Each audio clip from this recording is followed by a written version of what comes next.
Back in the day, I had a Kung Fu master I would train with who was in Idaho, who I really respected. And we sparred one time, and he was in his 50s, I was in my 20s, and I thought I was getting pretty good at kicks.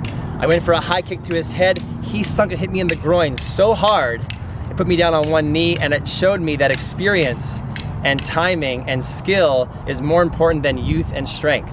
So we're gonna use his move right now. If I'm in a good solid stance, I love this kind of stance. It gives me a lot of options. It gives me wrestling options, it gives me striking options, it gives me defense options. And for this particular technique, I'm not gonna block. He's gonna try to give me a round kick or an inside kick to my head. I'm gonna duck underneath it and try to come through.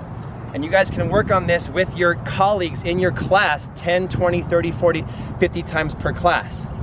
So again, that inside kick comes in, duck it and come down. And make sure your partner's throwing it hard and throwing it at your head, not above your head. Throw it at my head as hard as you can.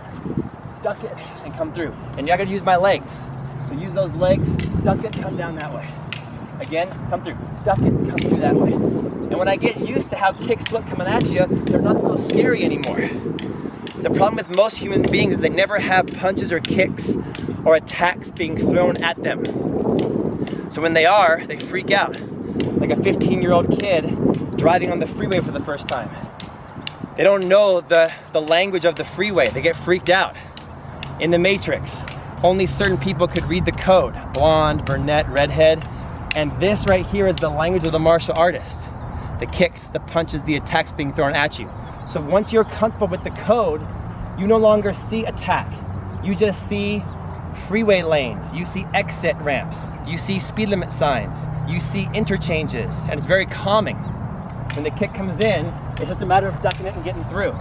Now I could also at the same time slip in one sneaky attack. We find this kind of stance shift and attack in our Ippon or one-step system of Chinese Kung Fu. And when Jim comes in for that kick, I'm gonna duck it and try to hit him there with that punch to the groin. Again, nice and slow at first, duck it, hit to the groin. Okay, again, duck it, hit to the groin. One more time, duck it, hit to the groin. Jim loves doing this 20 reps. Again, here we go, duck it, come in. And when you get more confident, the kick needs to be full speed. The duck needs to be full speed. You gotta have strong legs in the martial arts. And the punch has gotta be slippery. So here we go.